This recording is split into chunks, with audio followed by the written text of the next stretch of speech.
Yep, that's me. You're probably wondering how I got in this situation. Dripped out with the Guardian bow, with Carol's? Who is this guy? And the Saradomin's Murmur too? Who's worn one of those in the last 10 years? Well, I'm glad you asked. I'm Bloodcoven, and this is my Headhunter Ranged Rebuild. The premise is simple.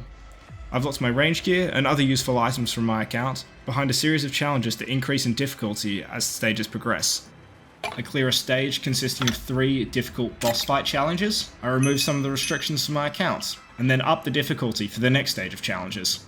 Think of it like Sisyphus pushing his boulder up a hill. We constantly have to start again under different circumstances. And if that wasn't enough, we're going to be rebuilding from scratch with nothing but my Bow of the Last Guardian. A powerful but difficult to use ranged weapon that I've never used before. We're going to be going from this to this in a matter of time. In Headhunter Stage 1, there are 3 different challenges that need to be overcome. The first of these is all of the God Wars Dungeon 1 bosses on hard mode in one trip without any healing items. The second challenge is all God Wars Dungeon 2 bosses, also on hard mode, without banking or without using a Beast of Burden to hold any items. The final challenge is to solo next, also without a Beast of Burden. The first set of challenges must be beaten using the following restrictions: no range armor or gear above tier 70, outside of my Bow of the Last Guardian, no Hydrix jewelry, no skilling or utility items to assist in the rebuild, and no pocket slot items higher in quality than the original God books from Horror from the Deep. Now you got a grasp of the rules, let's just jump straight in. Okay, so let's talk a bit about strategy. So I don't really have too much of an approach in mind here, but what I do know is Hellfire Metal is selling for a hell of a lot of money right now. So we're just going to make an absolute break for the Dungeon of Dis, I think it's called. But first we do need to pick up a Journal of Archaeology. So I think Hellfire Metal's gone for about 15k a pop right now, which is going to be a really, really awesome start to get us maybe 400k in inventory, just so we can get some arrows and some really basic supplies so we can basically do anything in the game rather than just gathering skills. Since most of our upgrades right now are locked behind some level of challenge, then we don't really have other options. Even the Matic in my tool belt, we're kind of at mercy to at the moment. So I'm not too sure what that one is, but we'll find out soon enough. Meanwhile, I'm just going to have a little bit of difficulty trying to get to the archaeology place, since I haven't actually had to run there manually in a very long time. So we'll quickly grab that archaeology journal and head straight to the dungeon. Here we're grabbing the archaeology journal so we can teleport back here easily in the future. We've made it to the Dis dungeon, so we're just going to run straight to the end where the Hellfire Metal lives. I can't for the life of me remember which Matic I've got in my tool belt right now, so here we go. Hopefully it's not one that's too low level. It seems like we're going to be getting T80, which is pretty terrible, but it'll do for the time being, and we can just harvest these metals up till we got a full inventory. Then we'll have some GP that we can actually mess around with and do some fun things with. Now we've got our first full inventory of Hellfire Metals here, we can head to the Grand Exchange in Prifddinas to see how many coins we've got after selling all these metals. At the moment, it's looking like we're going to have enough coins to cover buying a few glass vials, which are quite profitable to buy at the moment from some of the traders around RuneScape, since Necromancy pushed the price up to about 130 GP a vial. Once we've got these, we can probably buy our first set of armor and some cheap arrows to potentially start getting on the grind and learning how to use this bow. Our first stop off is going to be in Ardougne. We're going to pick up 6 of these water vial packs, which isn't too many, but is definitely a decent start, and we should be able to get a healthy profit. We're also going to grab this zombie impling, so hopefully that can give us some good dragon bones, since there are a few in its drop table. But it's looking like we're only going to get the baby dragon bones this time, which aren't too expensive, but just saving up our RNG for later, I guess. The next and final stops are going to be Lady Melia and the Melia clan in Prifddinas. This one sells a whole bunch more than the last trader, so this is going to be the bulk of our profit here. So as we unpack these vial boxes and throw them in the Grand Exchange, you'll see we've made probably about 200k profit, which is probably the easiest 200k I've ever made, just running to Ardougne and to the north of Prifddinas. We're going to start looking at buying our armor, and in the meantime we've decided that we're definitely going to be going with the Royal Dragonhide. This Dragonhide armor is pretty cheap and nasty, but it's all we're really going to need to be able to kill a few Lava Strike Worms, which is where we're going to be heading next. These are really good because they give us Searing Ashes, which sell for about 70k a piece, and we can stack them up relatively easily given that they don't hit too hard. We'll just need to get some good arrows and a bit of food and a bit of prayer restore. We should be good to go with Soul Split. The Dragonhide set actually skimped out on us, so we're not going to be able to get ourselves a coif for this one, but that's okay, it shouldn't be too much of a problem. Now we've got to make a bit of a decision as far as arrows go here, especially since a lot of them are out of our price range at the moment, especially these Blackstone arrows, which are really good, given that our accuracy is not going to be great without overloads. We had a look at splintering, which are still good, but quite expensive for what they are, so we're just going to go with the rack sight. They're as cheap as they can get, really, and we're not going to be needing anything much better than that to beat up some high-level Slayer monsters.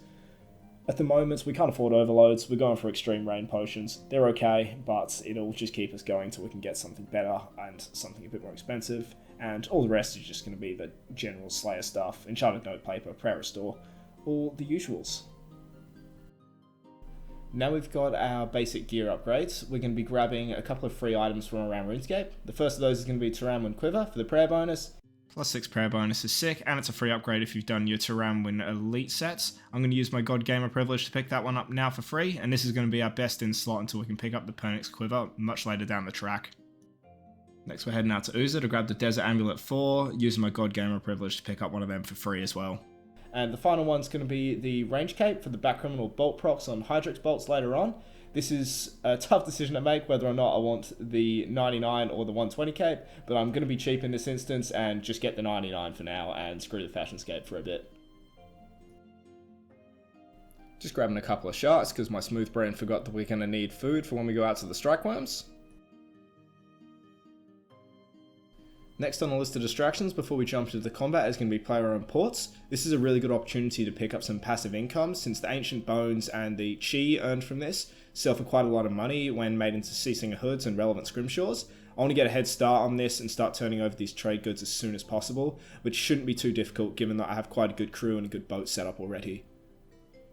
What we're going to do here is flick through all the possible missions and reset them until we can find some Ancient Bone or Chi missions. Unfortunately, we don't get any of those, but we did get a plate mission, which is better than nothing. So we're going to put together some crews and send them out on the boats, and hopefully we can get a couple of plates to make a Tetsu helmet, which is worth about 1 mil. Alright kids, class is in session. So let's talk a bit about the Guardian Bow and its perfect equilibrium stacks. Without going too much into the numbers and the details, all you'll need to know about these is on every 8th hit when you're outside of the spec and every 4th hit when you're in the spec, the bow hits really hard.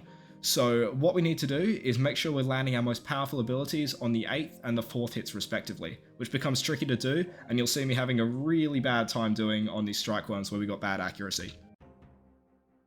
So after all of that prep work, we're finally ready to fight some wilderness strike worms. This is actually my first time using the Bow of the Last Guardian in a combat situation. As you can see, I'm already struggling a little bit with the range rotation since it's been about 2 years since I've used non-revolution with range. I'm also struggling a little bit here with the accuracy too, which is causing me to mess up some of my perfect equilibrium stacks, since you don't actually gain those when you miss an attack. So it's going to make things a little bit more challenging for the time being, but this will set the tone for kind of my starting skill, and hopefully we can improve a little bit from here after taking on a few of these and moving through some of the easier bosses.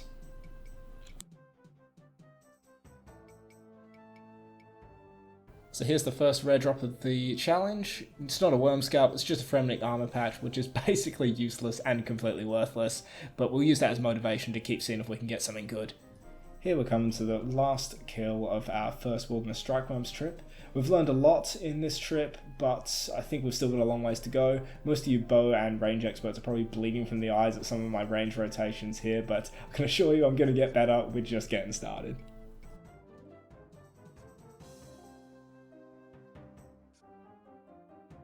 Now we've finished our first Lava Strikeworm strip, we can sell off our loot and get a decent amount of money, but at the moment I've got my eyes on bigger game. It's about to turn over to the next hour, which means the Wilderness event's going to be starting soon. We can pick up some of the sacks for a chance at the Onyx Core if we're doing the right events. Unfortunately, this hour is not going to be the right event to get an Onyx Core, so we're going to have to settle for the cheap reward sack this time. Quirkus can sell us the Wilderness Sword, which will let us teleport there nice and easy, but unfortunately he wants to charge us 100k for that, which is just not in our price range right now. We'll have to come back here another time. Shit's about to get real in the Wilderness out here. This is probably our first tough combat encounter since we're going to be handling this one solo. Let's see how it goes.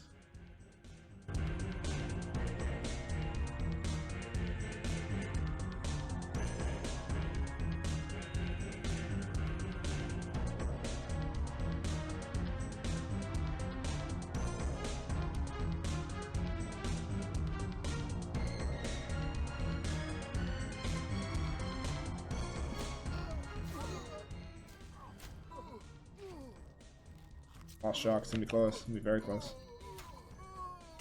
Cut the melee again. Yeah, that's a big bleed. There we go.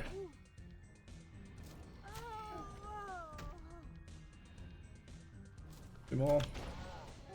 Good, looking good. Race against the clock is way more intense than I wanted it to be. Oh no. Oh no. Oh, it's toast. Oh, it's so close. Alright, perfect. We had to work hard for that one. It's probably the hardest I've ever had to work for a wilderness reward in my life, but I'm just going to teleport towards it. Go straight back to the bank. Let's not waste any time opening this first wilderness sack. So we're going to score a couple of decent alcohols here, which is going to add to our cash stack nicely, since it's just going to sell for the GE price there and there's no messing around. Next, I think we want to start looking at potentially getting a few gear upgrades. I'm probably leaning towards Carol's at the moment, since we can't go above level 70. I think that's going to be our best in slot for the time being, which is a bit disappointing if I had to put it anywhere, but we will make it work regardless. Probably with Carol's, I think we can start looking at some God Wars Dungeon 1 bosses and potentially some of the God Wars Dungeon 2 ones. Just depends on my skill with this bow to see if we can actually crank out enough damage to Soul Split heal. At this point, I probably just need to do a bit of off-camera grinding, since I'm sure there's only so many Wilderness Strike Worms you can see me killing before you get bored. I'm thinking this is probably where we're going to wrap things up for the first episode. Without making too many promises, I'm probably going to be trying to upload these weekly, so if you're loving the content, please let me know. Any feedback is welcome, especially around the construction of the challenges and the restrictions that I'm rolling with right now. I've kind of just gone off the hip with these. I haven't done a lot of these bosses before, so I'm just trying to set myself challenges that aren't too easy to give it a bit of longevity and push my mechanical skills as a RuneScape player, especially in the range section. So if there's any thoughts around that or any suggestions, please let me know, and I'd love to see you in the next episode.